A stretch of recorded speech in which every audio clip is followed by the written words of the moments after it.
Muy bien, buenos días a todos. Encantado de estar con ustedes, con todos los seguidores de RPP Noticias en su plataforma digital de Facebook Live. Soy el doctor Elmer Huerta. Los saludo a la distancia y gracias por estar esta mañana con nosotros. Eh, Hoy día vamos a hablar de un par de conceptos muy importantes que tienen que ver con lo de las vacunas. Estamos en un momento crucial en esta pandemia en el que están saliendo muchísimas vacunas de todos lados. Ya tenemos varias vacunas aprobadas en el mundo. Está la de Pfizer que se empezó a usar ayer en el Perú. Está la de Moderna, la de AstraZeneca, está la rusa. Están las dos chinas de Sinopharm y de Sinovac. Están las vacunas indias, es decir, hay muchísimas vacunas que ya están en el mercado. Así es que los conceptos que hoy día vamos a determinar para ustedes, estoy seguro que los van a escuchar en el futuro y va a ser importante entonces que sepamos de qué estamos hablando cuando pronunciemos esas palabras. ¿Cuáles son esas dos palabras que hoy día quisiera concentrarme en esta conversación? Una es eficacia de una vacuna y la otra es efectividad de la vacuna. Eficacia, efectividad. Parecen palabras sinónimas, pero hoy día vamos a aprender que no lo son. Para hacer una especie de, a ver cómo les digo, de paralelo, cuando empezó la pandemia, y a ver, yo quiero preguntarles a ustedes, ¿ah? A ustedes que están con nosotros en este Facebook Live de RPP Noticias. Yo les quiero hacer una pregunta y quiero que sean bien sinceros en responderla. Antes de la pandemia, antes de la pandemia, en el año 2019, ¿cuántos de ustedes sabían bien la diferencia que había entre un virus y una bacteria? A ver, diga, virus y bacteria. Había muchísimas personas que eh, confundían virus y bacterias, ¿verdad? Incluso en medios a veces salía el virus que causa el cólera. No, es una bacteria la que causa el cólera. O decían, el virus de la tuberculosis. No, no es virus de la tuberculosis, es bacteria de la tuberculosis, ¿verdad? Bueno, ¿cuál es el punto?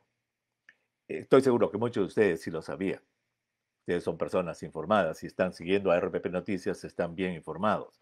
Pero el punto es que confundir lo que se llama un virus con una bacteria, y ahora ya lo sabemos muy bien, es como confundir un caramelo con un gato. ¿Quién confundiría un caramelo con un gato? ¿Verdad?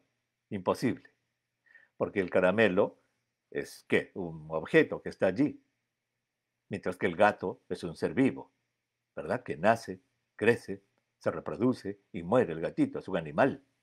El caramelo no. El caramelo es un pedacito de cosa que está allí en el escritorio o en donde quiera que esté. Y que cuando es que el caramelito adquiere, digamos, su, entre comillas, razón de existencia, cuando me lo pongo en la boca y digo, qué rico caramelo de menta. Allí es donde el caramelo, entre comillas, existe en mi boca cuando lo pruebo. Igual es la diferencia entre virus y bacteria, ¿verdad? Esto ya lo hemos hablado en otras oportunidades. El virus, en este caso el SARS-CoV-2 y todos los virus, el del resfrío, el de la gripe, el del sarampión, de las paperas, de la hepatitis A, hepatitis B, hepatitis C, los virus papiloma humanos, el virus del SIDA, todos los virus no son seres vivos. Ya ustedes saben muy bien eso, ¿verdad? Eso hemos aprendido en este año de pandemia, que los virus son moléculas químicas que no nacen, ni crecen, ni mueren. Esos son los virus. Solo se reproducen. Y para reproducirse tienen que infectar a lo que se llama un huésped. En este caso, hablando del SARS-CoV-2, somos los seres humanos. Nos infectan, se reproducen, que es lo único que saben hacer, y ahí causan la enfermedad que se llama COVID-19 y buscan otra persona para infectar. Y esa es su, entre comillas, su vida. Para eso están, para infectar, reproducir y saltar y saltar y saltar. Eso es un virus. La bacteria es diferente. La bacteria que causa la tifoidea, la que causa la tuberculosis, etcétera, Esas bacterias son seres vivos que están en la naturaleza, están en el agua, están en las plantas, están dentro de nosotros, son seres vivos. ¿Ok? Entonces, esto solamente como introducción para decirle que este año de pandemia hemos aprendido muchas cosas, entre ellas a diferenciar lo que es un virus de una bacteria. Y en este momento ya muy pocas personas no saben que son cosas diferentes. Muy bien. En ese sentido, hay muchos conceptos de salud pública que este año hemos aprendido. ¿Se acuerdan? Hemos aprendido lo que es el número R, por ejemplo, que tiene que ser más de uno para que haya contagio. Hemos aprendido lo que es conceptos de epidemiología, como el concepto de la protección del rebaño. Hemos aprendido varias de esas cosas este año. Y ahora con relación a las vacunas, también hemos aprendido, eh, estamos aprendiendo a usar una palabrita que es clave, que se llama la eficacia de una vacuna. Como dije al comienzo, lamentablemente esto de eficacia, así como el año pasado confundíamos virus con bacteria, eficacia se confunde con efectividad y no es lo correcto hacerlo. ¿Ok? Entonces, vamos a brevemente definir estos dos términos y luego vamos a tomar las preguntas de ustedes. ¿Ok? ¿Qué cosa es la eficacia de una vacuna? La eficacia de una vacuna es el, un concepto que se obtiene cuando se estudia el desarrollo de la vacuna. ¿Y en qué consiste el desarrollo de la vacuna? Esta es otra cosa que hemos aprendido este año. Las vacunas, ¿se acuerdan? Se desarrollan en dos grandes etapas, dos etapas. Una se llama la etapa preclínica, en la cual allí se desarrolla en el laboratorio, en tubos de ensayo, con animalitos, con células aisladas, con eh, condiciones puramente de laboratorio, se estudia el desarrollo de un producto que es el candidato a ser vacuna. Entonces se prueba en animales pequeños, en roedores, en monitos macacos que son más grandecitos y por último se prueba en los primates, ¿verdad? En orangutanes, en chimpancés, que son, digamos, seres vivientes mucho más genéticamente parecidos a los seres humanos. Entonces, eso se llama la etapa preclínica. Allí se obtiene un producto y se dice, este es el producto final, que ya pasó todas las pruebas en animales. Ahora es momento de hacer experimentos en seres humanos. Y empieza entonces la segunda gran etapa que se llama la etapa clínica. En esta etapa clínica, ahí ya se hace experimentos con seres humanos. Y esta etapa clínica tiene tres fases, que se llama la fase uno del desarrollo de vacunas, la fase 2 del desarrollo de vacunas y la fase 3 del desarrollo de vacunas. ¿Cuál es la diferencia? Brevemente, ya les dije que de la etapa preclínica, animalitos, etcétera, sale el producto. Y allí entonces empieza la fase uno. Y allí estas personas, estos seres humanos voluntarios que participan en la fase uno, esos son unos campeones, son unos verdaderos héroes, porque no sé cuántos de ustedes se atrevería a que le pongan por primera vez un producto que nunca ha sido puesto en animales. Jamás. Eso se llama fase uno. Son pocos voluntarios, alrededor de 50, 60, 80 voluntarios. ¿Y para qué se hace la fase uno? Pues obviamente para ver si al inyectarlo pasa algo raro que no se había previsto. Una superalergia, no sé, algo. Número uno, seguridad. Y número dos, ¿para qué se hace eso? Para que la persona que recibe esta fase uno se le saque la sangre y se vea si la vacuna produce anticuerpos, pues, neutralizantes contra el virus, a ver si funciona. Entonces, esa es fase uno. Luego viene la fase 2. La fase 2 ya no son 50, 60 héroes, sino son 600, 800, 1000 personas, porque ahí ya, una vez que pasó la seguridad, que ya sabemos que funciona, ahí vamos a determinar cuántas dosis se van a dar. Va a ser una, van a ser dos dosis. Allí se va a determinar, por ejemplo, con qué frecuencia hay que dar la vacuna, si es cada 3 semanas o cada 4 semanas. Ahí se determinan ya los detalles de la seguridad de la vacuna. Y luego llegamos a la fase 3. En la fase 3, aquí ya son miles de personas. 30.000, 40.000, 50.000 personas que se dividen en grupos y un grupo recibe la vacuna y el otro grupo sabe lo que recibe. ¿Se acuerdan? El placebo. Porque ya en la fase 3, después de haberla desarrollado en la fase 1 y 2, ahora sí voy a ver si mi vacuna funciona como vacuna en la gente. Por eso necesito miles de voluntarios. Y acá está. Entonces acá sí, ya se enfrenta la vacuna, mitad de la gente recibe un placebo y la otra mitad la vacuna, y ahí voy a determinar si mi vacuna realmente sirve o no, o en términos, y eso es lo que queremos hoy día aclarar, si es eficaz o no. Entonces la eficacia es un numerito, un porcentaje que se obtiene en esta fase 3 cuando se compara la vacuna contra las personas que recibieron placebo. Entonces, acá se habla de eficacia, no de efectividad, que la voy a explicar en un momento. La eficacia de la vacuna, entonces se dice así. Por ejemplo, y estoy seguro que ustedes han escuchado, se dice, la eficacia de la vacuna de Pfizer es de 95%. ¡Wow! ¿Qué significa eso? Significa eso que la eficacia de 95% significa que si yo vacuno a 100 personas, 95 quedan protegidas y 5 no. Mm. O cuando uno escucha, por ejemplo, la de Sinopharm que se está dando en el Perú, que su eficacia es 79%. Significa entonces que si yo le doy la vacuna a 100 personas de Sinopharm, 79 quedan protegidas y por lo tanto 31% no. No, no es así. No es tan simple. Por eso si ustedes han visto en televisión que alguien decía, la vacuna de Sinopharm tiene 30, ¿cuánto decían? 33% y ni siquiera usaban la palabra bien, de efectividad, decían, de eficacia, no sirve. Hoy esta tiene 11%. No es así. Y ahora les voy a explicar bien en qué consiste esto de eficacia. ¿Se acuerdan? El concepto fundamental, ¿cuál era? El concepto fundamental era que hay que enfrentarla con el placebo en el estudio de fase 3.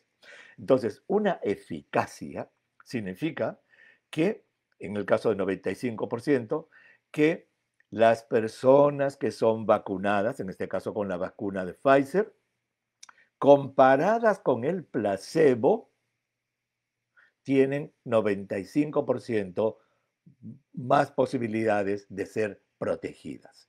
Miren, ¿ah? Fíjense lo importante que es en los términos. No es de que 95% han sido protegidas, no, sino que comparada con el placebo, la vacuna tiene un 95% más, los vacunados tienen 95% más posibilidades de ser protegidos. Para eso, estos cálculos de eficacia requieren matemáticas. Hay que sacar matemáticas de cuántos casos se produjeron en los que recibieron la vacuna, cuántos casos se produjeron en los que recibieron el placebo. No es tan sencillo hacer eso. Pero el concepto que yo quiero que ustedes tengan, que si ustedes escuchan que alguien le dice, la eficacia de esta vacuna es 50%, es malísima. Ok, pues no es tan simple como eso. La eficacia de 50% es lo que pide la Organización Mundial de la Salud en todas las vacunas. O sea, todo lo que tenga por encima del 50% vale. Entonces, por ejemplo, la de Sinovac, la que usan en Chile, tiene 50,3, pasó con la justa. La de Sinopharm, la que usamos en el Perú, tiene 79%. La de Johnson Johnson tiene 86%. La de Moderna, 94%. La de Pfizer, 95%. ¿Y qué significan estas eficacias? Comparadas con el placebo, ¿cuánto tienen de probabilidad de proteger a la persona vacunada? ¿Ok? Ese concepto es sumamente importante. ¿Y efectividad entonces qué cosa es? Pues efectividad ya no es en el estudio, ya no es en el estudio, ya terminó el estudio y ahora están vacunando a la gente, como lo que estamos haciendo en el Perú. Por ejemplo, en Israel y en Reino Unido son los dos países que ahora están dando ya datos de efectividad. ¿Qué significa efectividad? Efectividad significa que la vacuna ya se está dando en el mundo real a la gente. ¿Y cuál es la diferencia? En ese estudio que les dije de fase 3, donde se averigua la eficacia, oiga, allí no entra cualquiera. es escogida la gente que entra al estudio. Allí se eliminan, por ejemplo, a las mujeres embarazadas, los muy ancianitos, los que están delicaditos. Ahí ellos no entran a los estudios. Eso es la eficacia. Mientras que en la vida real, en la cola están los viejitos, los que tienen cáncer, todas las personas que quieren la vacuna, se vacunan. Entonces ahí ya no se habla de eficacia, que es la que se averiguó en el estudio controlado, sino de efectividad.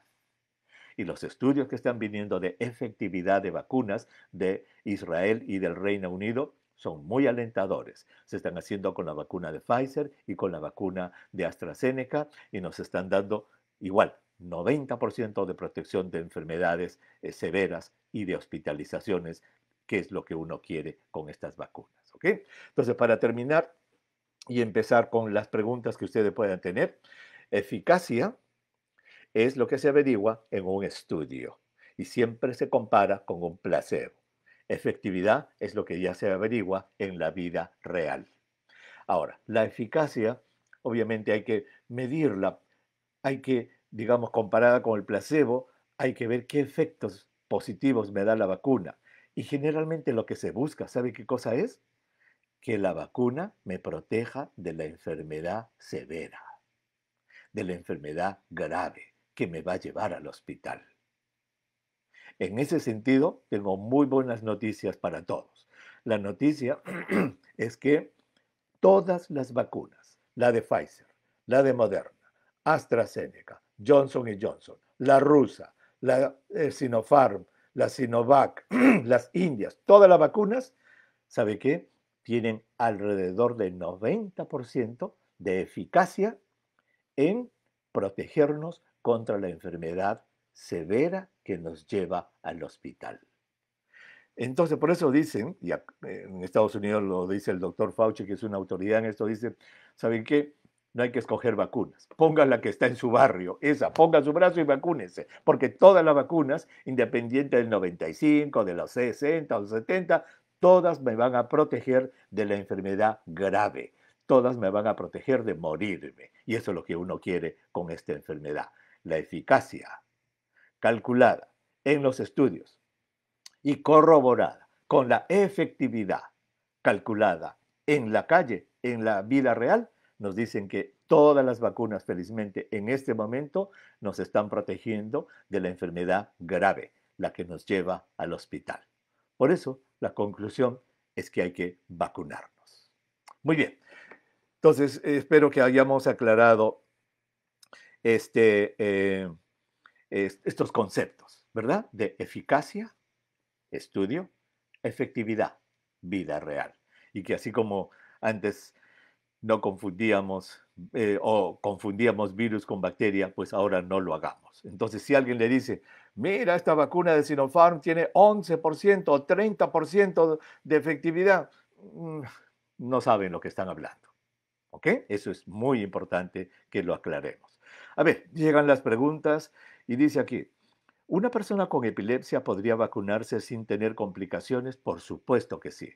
Las únicas contraindicaciones para la mayoría de vacunas son graves eventos de alergia que hayan tenido en la vida con inyecciones intramusculares. Entonces, si han tenido inyecciones intramusculares, esas son las vacunas esas son las situaciones en las que no podrían recibir la vacuna. ¿Ok? Dice aquí, ¿por qué no colocan las vacunas a las personas que están hospitalizadas? Estas vacunas han sido probadas en pacientes que se encuentran en UCI. Qué buena pregunta. Mire, mire, mire. ¿Qué cosa es una vacuna? La vacuna no es un tratamiento. La vacuna no es un tratamiento.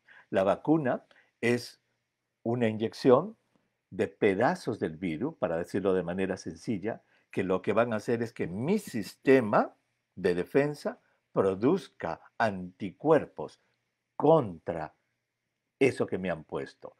Y esos anticuerpos, esas defensas, aumentan en mi sangre y me van a defender ¿de qué? De un virus que en el futuro me pueda atacar. ¿Ok? Esa es una vacuna.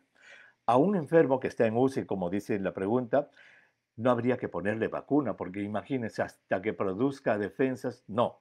A esa persona lo que hay que ponerle es un tratamiento que se llama de anticuerpos monoclonales. Anticuerpos monoclonales. Ese es otro asunto y esos son tratamientos que se dan y se dan por la vena y que están en pleno estudio para ver si funcionan. Eso fue lo que recibió el señor Donald Trump cuando estuvo enfermo en Estados Unidos, le pusieron anticuerpos monoclonales. ¿Ok? Entonces, a una persona que está en UCI no se le pone vacuna, se le pone anticuerpos concentrados directamente. Dice una pregunta de Virginia.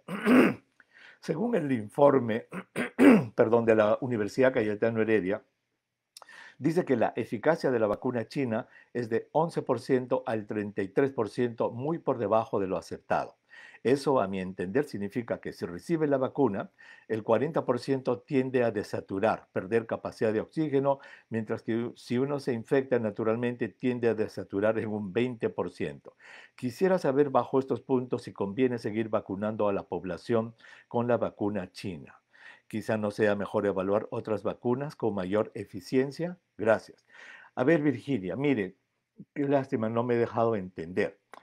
Ese 11% y ese 33% son lo que se llama la eficacia para la prueba positiva de virus, pero no es la eficacia para la enfermedad. ¿Se acuerda que le dije que todos los estudios lo que buscan no es si uno se infecta o no?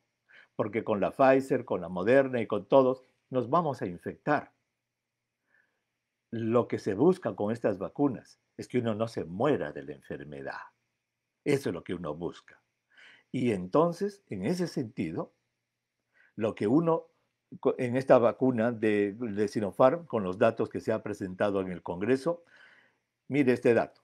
La vacuna de Sinopharm tiene una eficacia, con los datos de la Cayetano Heredia, de 91%, Virginia, de prevenir la hospitalización, que es similar a la eficacia de las otras vacunas. Entonces, ese 11% y ese 33% son la eficacia para ver si uno se infecta o no, pero eso no es lo que uno busca.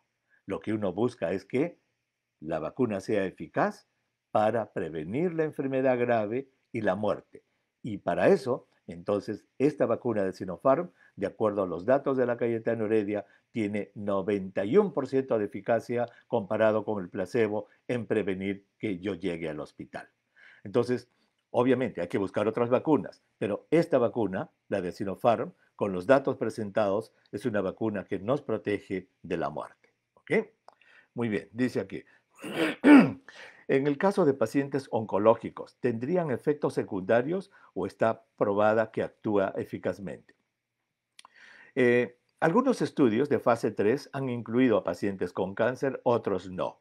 Y ahora ya en la vida real se está vacunando en Israel y en Inglaterra y los pacientes oncológicos están produciendo defensas como siempre, ¿ok? O sea que los pacientes oncológicos son pacientes de riesgo. Recordemos que si ellos se infectan con el SARS-CoV-2, tienen más probabilidad de complicarse. Así es que es una buena idea vacunar a los pacientes oncológicos. Dice, en el caso de pacientes con enfermedades cardíacas y riñones al mismo tiempo, ¿podrían recibir la vacuna? Claro que sí, deben recibirla. ¿Por qué? Porque las personas con enfermedades cardíacas, renales crónicas, respiratorias, etcétera, son personas que tienen más riesgo de complicarse si se enferman con el SARS-CoV-2, ¿verdad? Con COVID-19. Entonces, la vacuna lo que va a hacer es, como hemos dicho, eficaz en qué? En prevenir la enfermedad grave y las complicaciones. Sí deben vacunarse. Dice aquí, ¿las personas que son alérgicas a la penicilina se podrían vacunar? Buena pregunta. Esto de las alergias surgió con la vacuna de Pfizer. Recuerden que la vacuna de Pfizer fue la primera aprobada aquí en Estados Unidos en la tercera semana de diciembre del año pasado.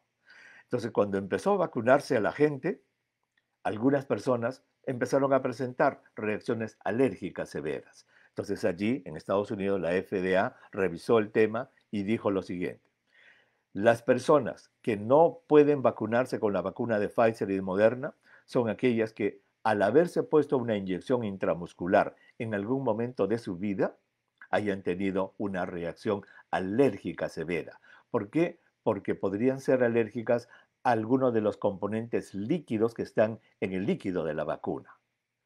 Dijo ese mismo comunicado que las personas con alergia a alimentos o a medicamentos, como en este caso la penicilina, o al polen, o a los gatitos, todas esas personas con alergia sí se pueden vacunar, ¿ok?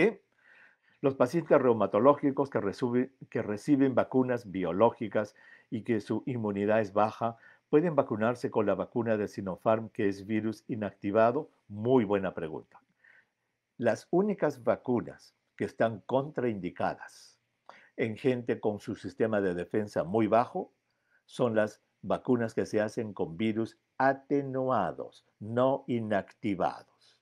¿Cuál es la diferencia entre un virus, vacuna con virus atenuado y vacuna con virus inactivado? La diferencia es que el virus atenuado está atontado, pero está allí casi activo, pero está atontado, por decirlo. Mientras que el virus inactivo o inactivado, para usar una palabra que no debería usarla, pero para que se entienda, está muerto, pues. Está completamente inactivo.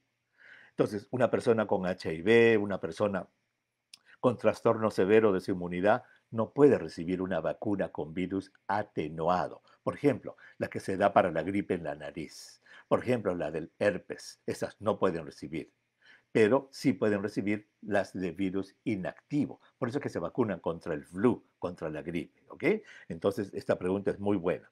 Las, las personas que tengan su inmunidad disminuida sí se pueden vacunar con Sinopharm o con la vacuna, otras que tienen virus inactivos. ¿Ok?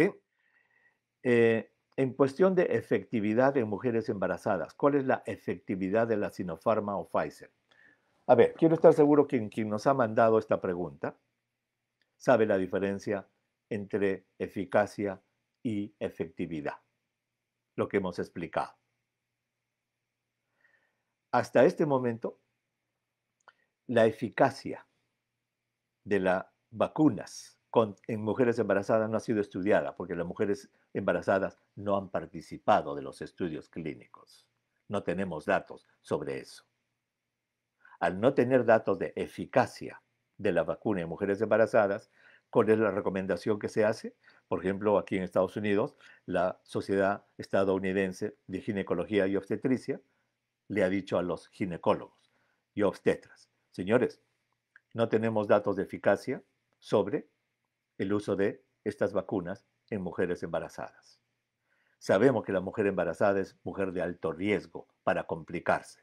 Así que ustedes, doctores, hablen con sus pacientes y si ustedes estiman y la mujer estima que es conveniente que se vacunen, háganlo. ¿Por qué? Porque van a quedar protegidas. Además, dicen, todos los años vacunamos a las mujeres embarazadas contra la gripe. ¿Por qué no podríamos hacerlo contra esta? Entonces, ahora sí, ya en Israel y en Inglaterra, como dijimos, ya se están vacunando a mujeres embarazadas y por lo que los datos que tenemos hasta ahora no hay ninguna complicación y es efectiva. Ahora sí, en la calle, en la vida real, en prevenir la enfermedad en la mujer embarazada. Recuerden, es diferente eficacia de efectividad. Dice aquí, ¿cómo están los avances de vacunación de los estudios para la población menor de 18 años? Buena pregunta de Michael. Ya están en pleno camino. Ya Pfizer ha terminado. Recuerden que en este momento la única vacuna que se da entre 16 y 18 es la de Pfizer. Todas las demás es más de 18.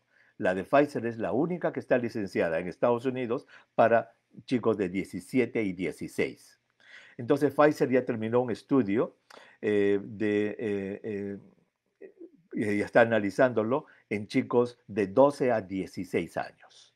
Y ya Moderna tiene otro estudio también en chicos de esa misma edad y Johnson Johnson ha anunciado en chicos de 6 años para arriba. O sea, este año vamos a tener vacunas para niños probablemente, ¿ok?